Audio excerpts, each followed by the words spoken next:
Joe Burrow stands out for many reasons, but Netflix's quarterback gave us insight into what makes him unique. Let's break it down.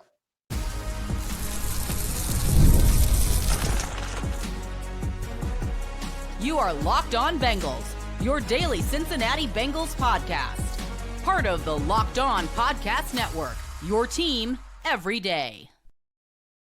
What up, Bengals fans, and welcome to another episode of the Locked On Bengals podcast, part of the Locked On Podcast Network, your team every day. I'm Jake Liscow. He's James Rapien, and we've been doing this thing on Locked On Bengals since 2016, providing you with news and analysis on your Cincinnati Bengals right here on Locked On Bengals. So everydayers out there already know it. Welcome back to the show. If you are already an everydayer, if you'd like to become an everydayer, just hit the subscribe button on YouTube or anywhere you get your podcasts, and don't miss an episode of Locked On Bengals all year round.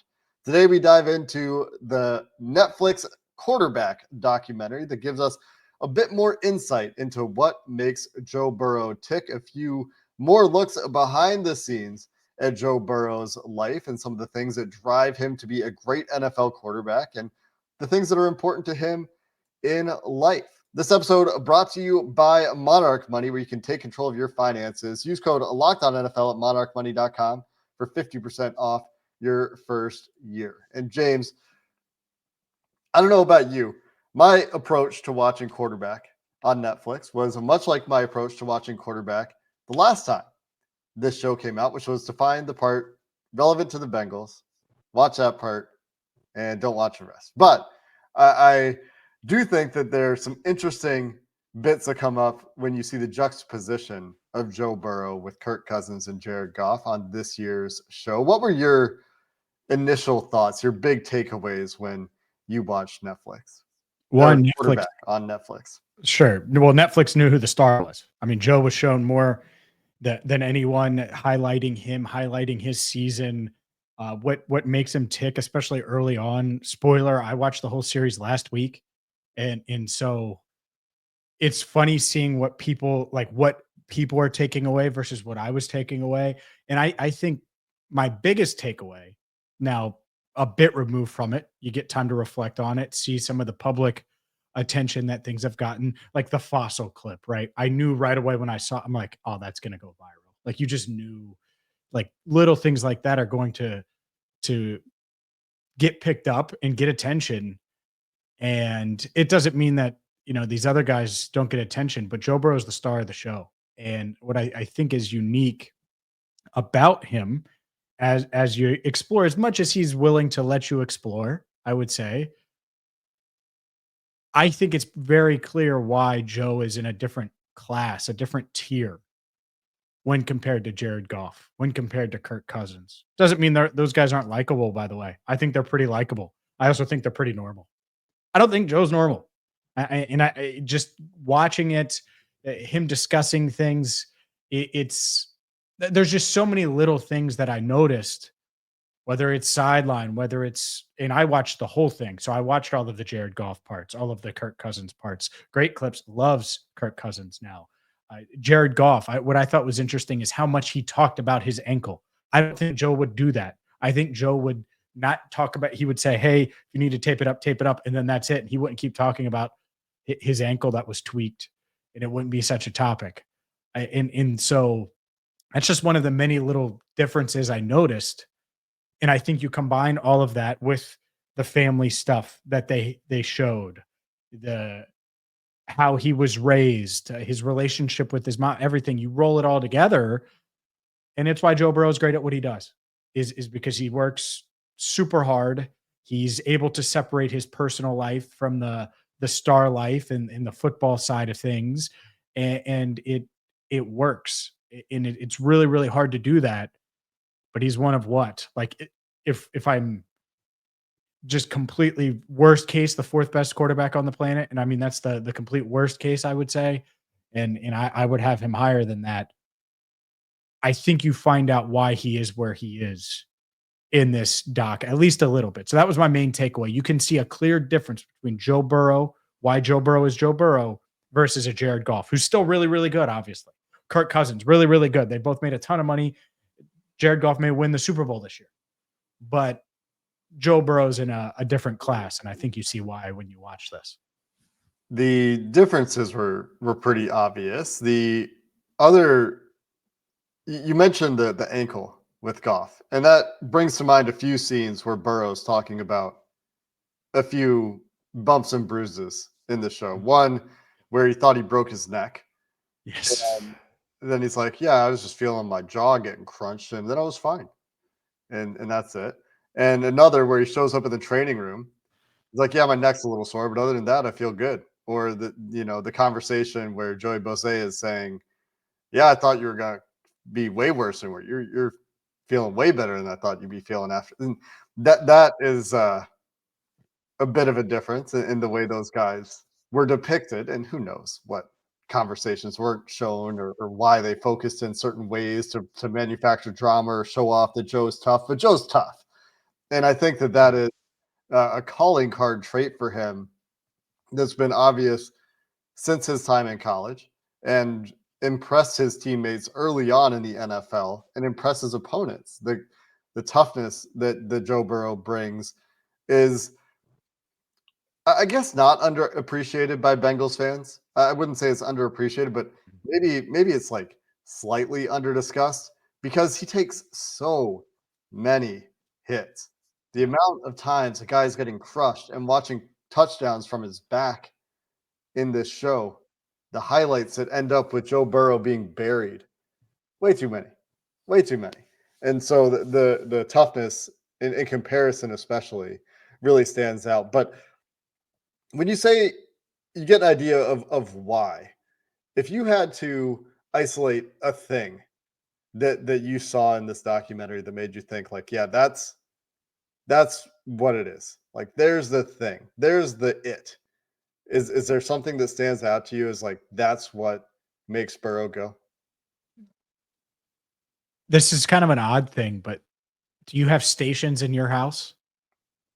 This dude, and I get it, he lives in a mansion, fine, but has stations where he's like, oh, I'm going to do this, and then I'm going to go here and do this and do this. And I think like, all right, well, if you're that organized, imagine what his study habits are. Imagine how his film habits are and everything that goes into that. And I think that is it. And you can combine it with a bunch of other things, but even though he's easily the biggest star in the show and clearly the draw, and Peyton Manning probably maybe not begged him, but really pushed to get him on the show for a reason, because they needed the main guy to lead quarterback season 2. I think it's that he's so organized, buttoned up, and like, he's going to get his stuff done regardless of what's going on around him, regardless of the chaos. And I think that was put to the test last year, by the way. And I'm not sure that at least for me watching it, because I know how painful last season was for Bengals fans, and I'm sure it brought up some of that. But were you reliving that pain? I didn't think it was as bad. I thought it was a unique look. And even though it brought back some of that stuff, and I was like, oh yeah, I forgot about that moment or that moment. It was mostly like, this is cool to see how Joe is handling the best season of his career, but also the most challenging. Yeah, I do have thoughts. I will talk about some of what I felt when I was watching it in terms of reliving last season and watching how Joe experienced those things, because that was interesting. You do get to see, like, you get camera shots of Joe on the sideline, but you get to see very specifically the way he reacts to certain moments, like the Bo Nix touchdown at the end of that Broncos game that pushes that game into overtime, the DPI call in week 2. Definitely relive some of those things, I would say. And let's talk a little bit more about the bringing up the memories of 2024 that this show managed to do coming up next. Ever wish managing your money felt easier? Well, with Monarch Money, it can. Whether you're growing your savings or planning a big purchase, Monarch puts you in the driver's seat. It's like having your own personal CFO, giving you full visibility and control over your finances. Monarch Money is more than a budgeting app. It's a complete financial command center.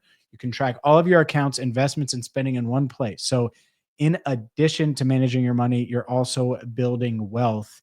And let's be honest here. When football season comes around, you're going to have a bunch of subscriptions, whether it's TV, whether it's eating out and food delivery, because it's perfect on a football Sunday to have the food delivered right to your door. Let's be honest here.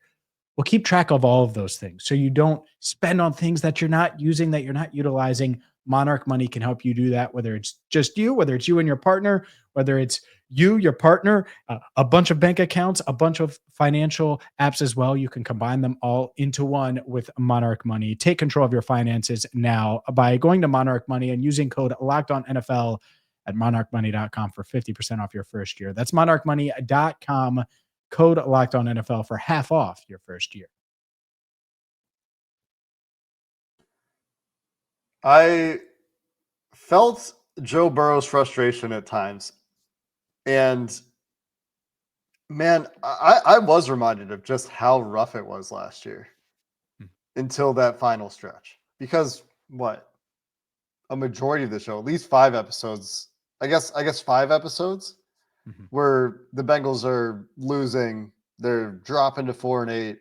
I think it was Mike Tirico who said at some point, well, if you think the Chiefs and the Ravens are the best teams in the AFC, the Bengals were that close to beating both of them. And instead they're 1-4 going into week 6. And hearing Burrow talk about, played great, lost to Washington anyway. It's kind of Jaden's coming out party.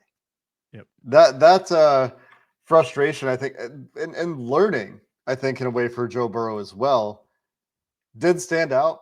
I was frustrated. I honestly, I forgot they gave up that touchdown, that Bo Nix touchdown at the end of regulation, and that game went. You forgot that? Oh, dude. I was like, oh yeah, they won this game. It was fine. It wasn't fine. No, it was not fine. That was I mean, it ended fine, but that was the biggest roller coaster of the season. Well, and Joe said, like, we finally got one. Like, we've had games like that all year, and we haven't gotten those breaks. And Evan missing the kick against Baltimore after Lamar dropped the ball. Like, I obviously remember those things, but they don't get easier the second time. Like, the Bengals were so close so many times last year, and it is still very frustrating to watch again. But when you combine that with what you take away from a Burrow perspective here, there's a couple things. One, there's that viral clip of Burrow talking to the quarterbacks. Like, sometimes in the beginning of the season, I just try to not turn the ball over.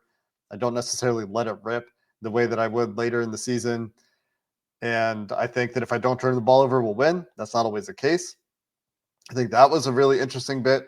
Everyone's seen that one. That one went viral on social media. And that combined with kind of his reactions throughout the season, the continual lesson learning and internalization of these ideas that you see from Burrow, that's going to lead to continued growth for him. Even at this point in his career, going into year 6, right? 7, 6. Year 6. Yep. I think that you get those insights, and that was pretty cool that you don't always get to see.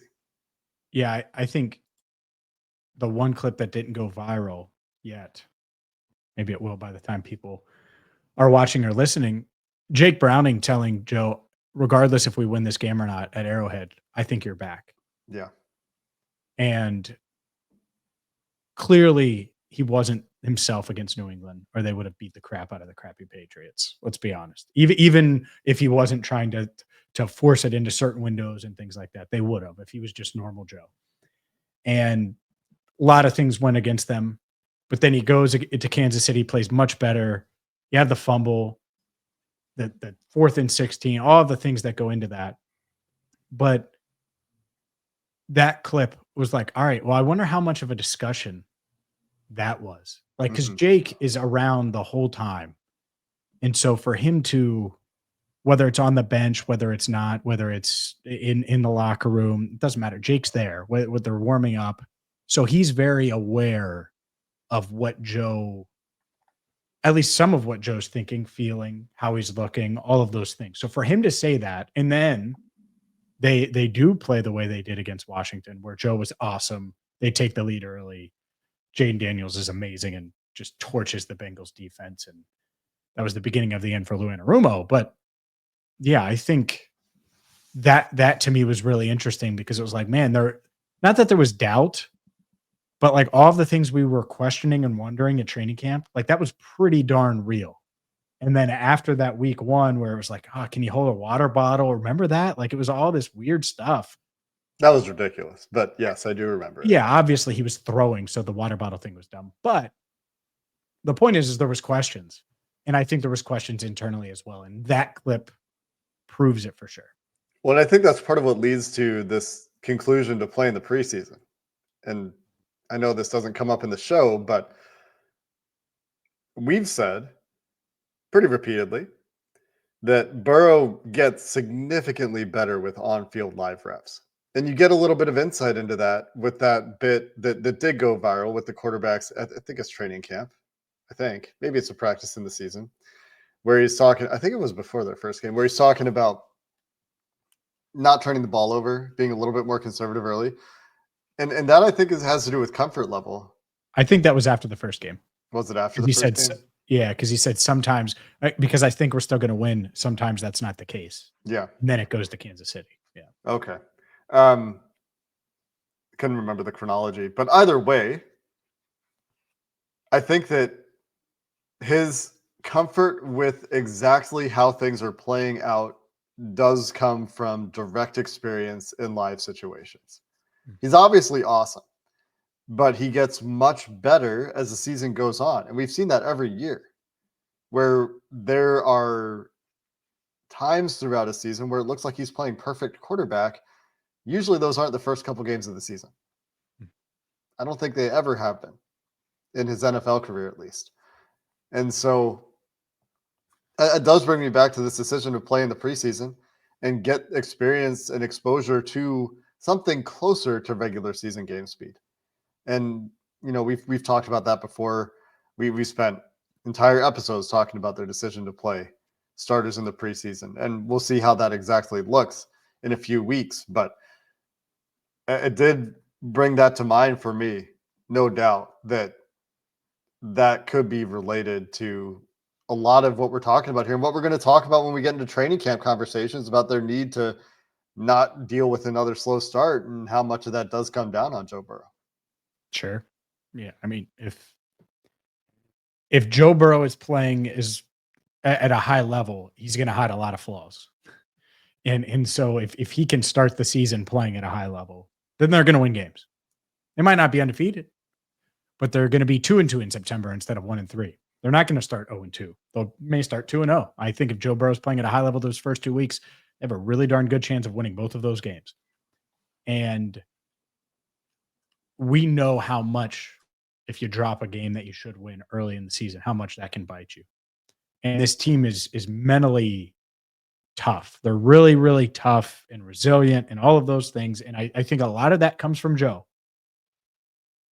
But it would be nice to not have to dig out of a hole and nice to not have him saying, man, sometimes because he was clearly reflecting on the Patriots game. And I'm sure he watched that film and hated it. I mean, he was bad that game. If you want to make the Joe Burrow shouldn't be MVP last year case outside of the record, you would pull up that game. That would be the game you'd say, see? And a lot of it had to do with the injury. He had a ton of reps in practice, but can they get it out of him with playing in the preseason? How much does he play in the preseason? Like, that is all super interesting. And I do wonder, and Netflix didn't cover this, how was the conversation between Joe and Zach about all the joint practice reps, but him only appearing in that first preseason game? Did Joe ask for more? That would have been interesting.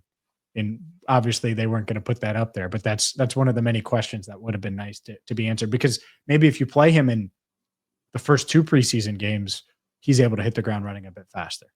Joe's been asking for more in the preseason. Seems like every year he wants more in the preseason than he's gotten. The other bit of this is that even if Joe plays really well, the defense needs to be better. And that is obvious from the Washington game or the end of the Kansas City game, or, you know, the Baltimore games when they have multiple 14-point leads late in the game and all those close calls. that's where the rest of the team is obviously very relevant. But we'll wrap up with the remaining thoughts on other standout moments from quarterback featuring Joe Burrow to finish this show coming up next.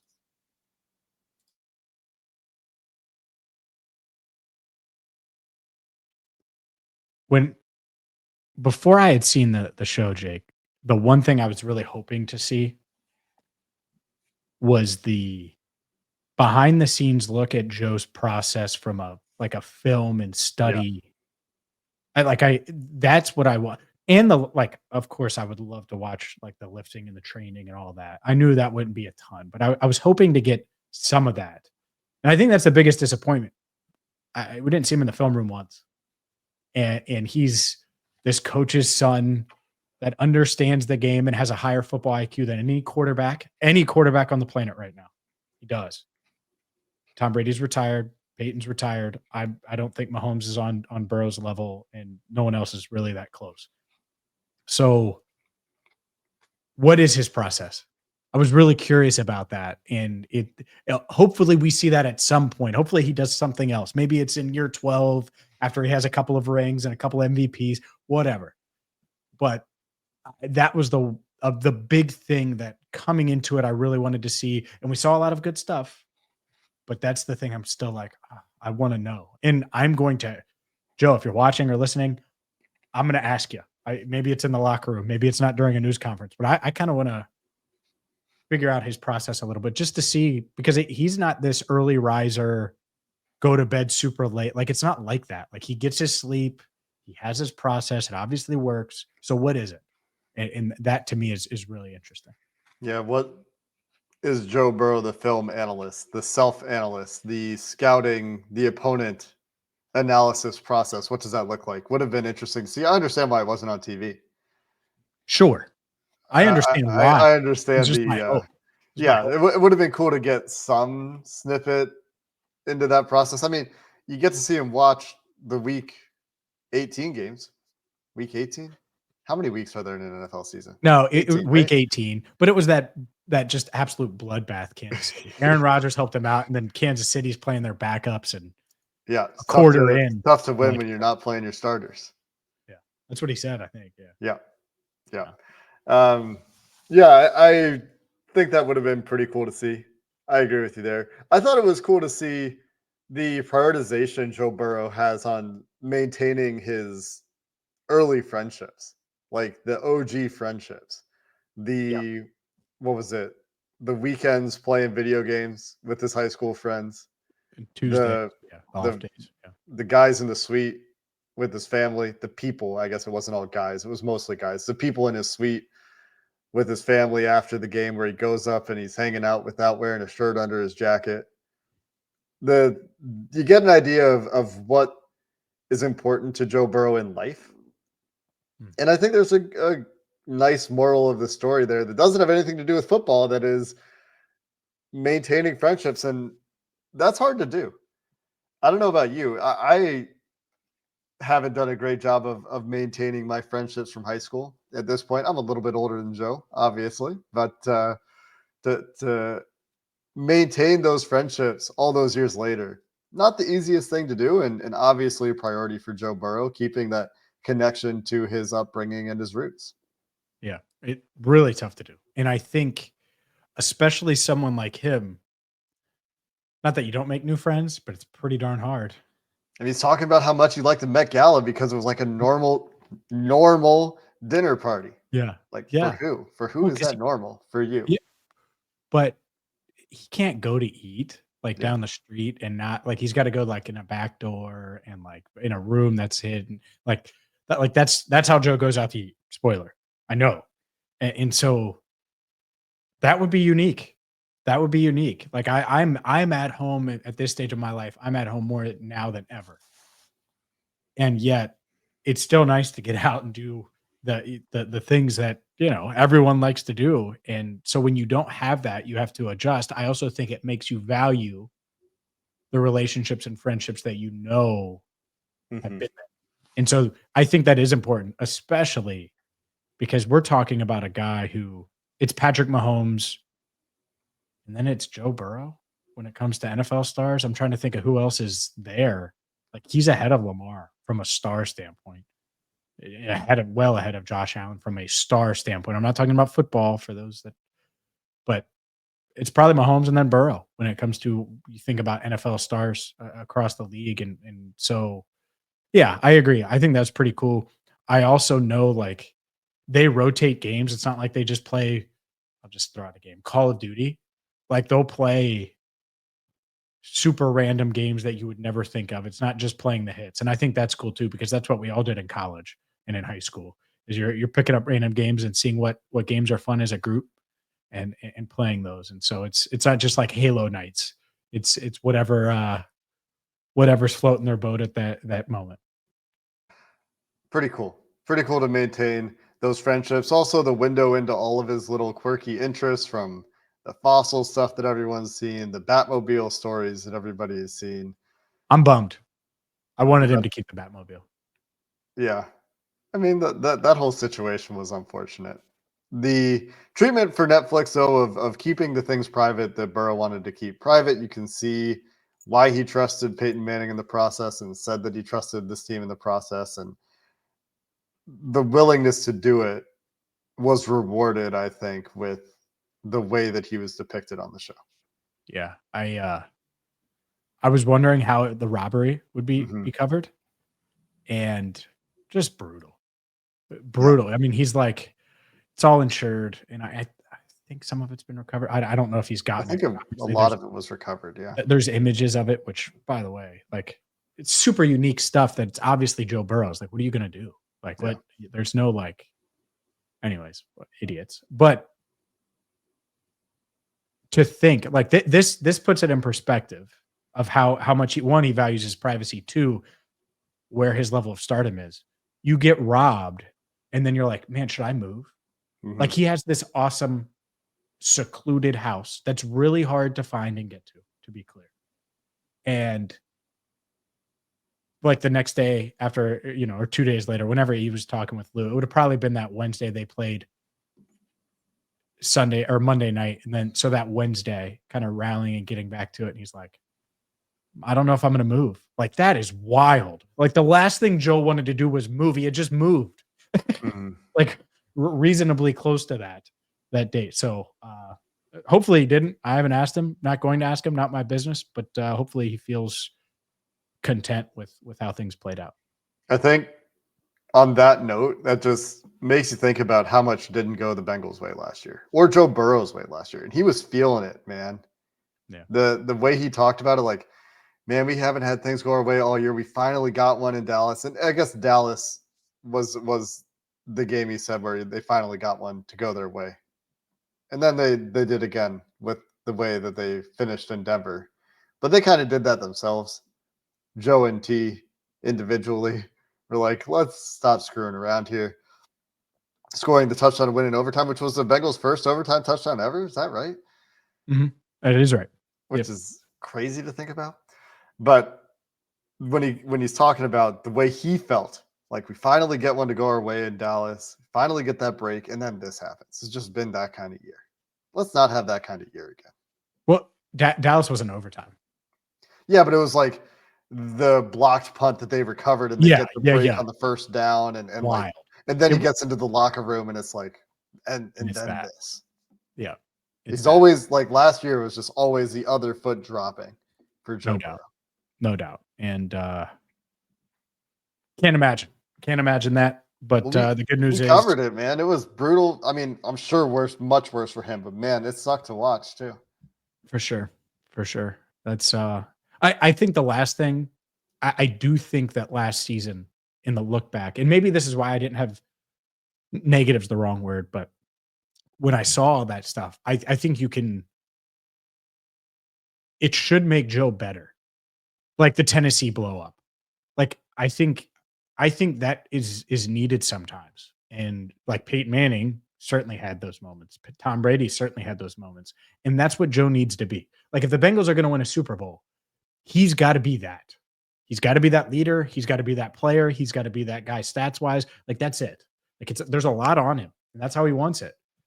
And I do think last year, the one thing that I'm sure, and he was already a good leader, but he might have taken that next step from a leadership standpoint. And again, it was already, the intangibles were there, setting the tone was there, all of those things. But maybe he entered a different realm and is entering a different realm when it comes to that. And we'll see this year. But if so, then we're not just talking about the most accurate quarterback in the NFL. We might be talking about the best leader in the NFL. And I think that's very much in the realm of conversation if he did grow from last year like I think he did. That's honestly a big question for this year and a training camp topic. As we transition, we're going to get into training camp previews next week. Training camp starts the following week. Ooh. Where's the leadership coming from for the Bengals in 2025? With a lot of leaders recently departed, identifying that next generation of leadership on this team and Joe Burrow's part in that's a big question, I think, that we're going to be talking about for training camp and early in the season, and that the Bengals are going to have to sort through. We'll get into a training camp preview. We're going to stay on the topic of Joe Burrow here to start next week. Again, barring pressing news that will divert our plan. But we're getting to training camp preview season here, James. Back to 5 days a week next week here on Locked On Bengals. The offseason for the podcast is over. Until next time, thanks for listening to this episode of the Locked On Bengals podcast. Hoo day, and have a good one.